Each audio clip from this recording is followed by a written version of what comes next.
Well, it come about from actually because from high school, with Steve Lang back in junior high school years ago, and then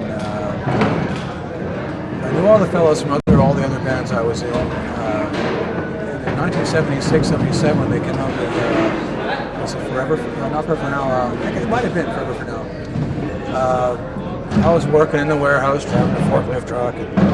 I was all friends with them because we used to hang around at a bar in the West Island in Point Claire called the Maples Inn. We used to go down there every night and jam. And they'd come down and jam, and I was friends, and we jam. And over all the years, the band had always added for the tours. They added a keyboard player or some background vocalist, female vocalist. And they wanted somebody that was going to part of the band that could play guitar, little keyboards, and do what I ended up doing. And 77, Steve Lang says one night, he says, "Hey Brian, did Miles call you yet?" I go, "No, why?" He says, "Well, never mind." And I'd go drive home that night after a few beers and go, "Oh boy, it's going to be exciting, right?" Because I really want to get out of the warehouse and get back in music again. And he called me and he says, "Yeah, come on the road for the 77 tour and see how it works out." And it worked out well. Here we are in 2000 and still working out. Did you have any idea the band would become as big as it was in the 80s? Well, at that time, they were fairly large in Canada. You know, they had done very well, Gary. They had had some success in the States, and we were hoping when I joined that with the First Glance album that we did in I think it was 78, that we get some push in the States. And finally, it wasn't happening. We were all set to move to Los Angeles at the end of 78, and all of a sudden that little station in Michigan started playing Roller. And boom, off we went on our voyage. And here we are countless years later, thanks to that disc jockey in the United States. For that country, I mean for this country, we always had a great following, and we're still doing well in Canada. And we did well in Europe, other places. We do still do good in the States, and this country still loves us, and we love this country too. And we're here tonight to prove it. You know? With the popularity of classic rock radio, do you think that's keeping the music still in people's minds, keeping it fresh? Nah. Yeah, I think it does. Radio went through a lot of transitions. You know. Some people say, well, the creation of the CD saved radio because of all the albums coming back out again. That might have influenced classic rock radio. It might have influenced radio period to go classic rock radio.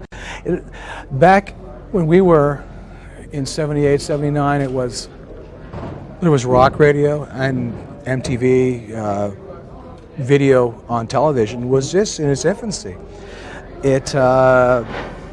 It went on and on and on, and so many, there was a few types of different music you could have back then as far as channels you listened to on radio. There was basically back then FM and there was AM. Now you have, maybe not in Fredericton or Eastern Canada or even all of Canada, but you have a lot of different stations in the larger cities, I guess, which generates what your airplay goes. You get the big cities and you get the smaller places. That's how it waterfalls down. But now there's so many different types of genres of music that you have. It's hard to say. To get back to your question, classic rock radio, yeah, it brought us back out. And I think without classic rock radio, I don't think that April would be on the road perhaps today, along with everybody else that we know. But the people and the boomers, people our age, they love the music, and they control the market because they really don't anymore. But they still love what they love, and their kids grew up with their parents listening to them. I got two little girls, like 5 and 7, and I play my stuff, and they love it. Yeah, Daddy, play. I want to rock and roll. Play some crazy rock and roll music in the car or at home, and they go crazy over it. But it filters down, and it's good music. It's good time music. April Wine doesn't present a message other than, hey, let's have fun. And what we found over all the years is the people that come to see us, they have a good time. And we didn't set out to do that. We just did what we did. But the people that heard our music and saw the music, they grew up with it, and it represented a time in their life when they did this, they did that, and it's a fond memory. And I think that's what keeps us alive, is the fond memories of our music within their lives, of what they did, listening to what we did back then. I know you guys have been somewhat shunned by Much Music for whatever reason, I don't know, but do you think with the popularity now of Much More Music? Well, as you can see, we're really not all that photogenic. You think you might start making videos again, like with Much More Music now, actually, in the air? If we get a hit record with this new album, and who knows what will happen in the market, in the business, yeah, it's very possible we could do videos again. But at this point, no, we don't see the reason why we should. Everybody knows what we look like. A while back you released your single, If You Believe in Me. Yeah. What's the status now of the album? We're, as we speak, we're about 4 days away from finishing the vocals and a couple of bass tracks, and we should hopefully start mixing around the beginning of February, or even before that, and we still want to have it out by around the beginning of April. That'll depend. I mean, we've been saying this for a long time now. You've been on the discussion list, you know, and then the year before, and the year before, right? No, yeah. Well, it's hard to be on because we have people that don't know that are watching this. We have on the internet the April 1 discussion group, and there's about 107 members from all over the world that listen to this, and Gary's part of it, and I'm on it, and we discuss it. Well, when's the album coming out? And well, it's out last year or the year before, but we've taken time, and we've rethought things, and we just put a new board in, which has really taken the time now. We've keep on making the studio bigger and better and bigger and better, and I really think that, and I can't tell you the title even though we have it, because it won't be called Deal With It. As you know, we went through that, and we had a contest on the list, but we have a title. We want to keep it secret. Okay. But we're in negotiation with distribution and labels, and it's looking real good. I know your former label, Free Records, have sort of disbanded right now. Yeah. Did it surprise you when Attitude actually went gold? Because that was a great album. You know, when it first came out, because that was our first, it would have surprised me if it hadn't, because it would have said, well, maybe there's not a place for us here. Yeah. That it did go gold said, yeah, there's room for us to continue doing this. What's your touring schedule like now? I know back in the 80s you guys used to go for 3, 4, 5, 6 months at a time. Well, I just told the fellas I like to go out for the rest of this year. And they said, you got to be kidding. And I said, well, you know, you got to promote the record. And what we want to do starting in the spring, when the album comes out, we want to get back to some. First off, we want to do is really bring new stuff into the tour, into the show, and some old stuff. Basically, what we've been doing for the past 2 or 3 years or 4 years in the show, we want to pretty much get rid of exceptions of what we perhaps have to play. Yeah. We want to bring all new stuff in, and perhaps bring in a fifth member again. That'll just be keyboards and sampling, and we can do a lot of things that we couldn't do.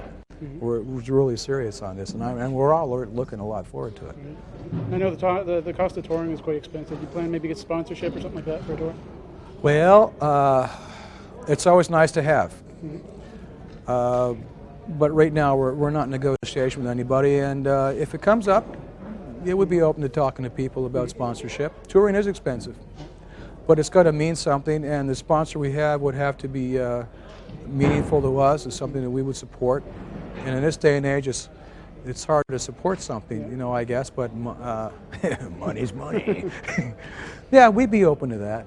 Right now we have nothing. We support ourselves, and we're proud of it. We have a very hard-working crew with Ken Schultz and Mike Filsinger, 2 guys in the crew that wear about 15 hats apiece, and they do real good. How do you think the music industry has changed since you first got into it? Oh, not at all. It seems like now if you don't have a hit with your first album, that's it. Goodbye.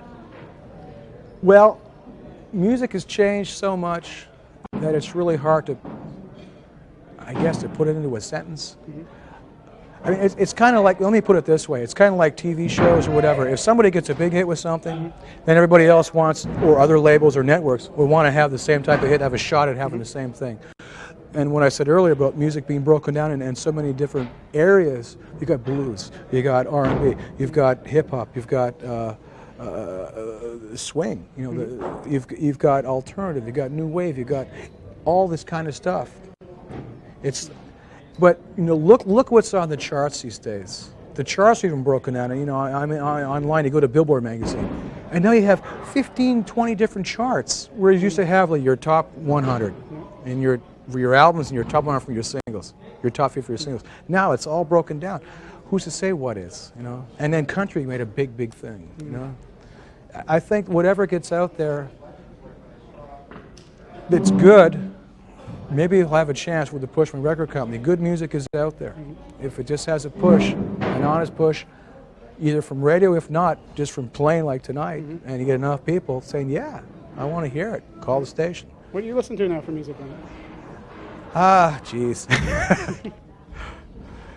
I've become a computer geek, So MP3 files and all that? Yeah, well, I'm really not into the MP3, but I know it's very important, and I try to ignore it, but I know it's going that way, so I know now that I must get into it, and I've been discovering it.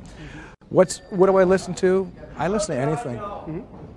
What I really like, and this might surprise people, is I like country music.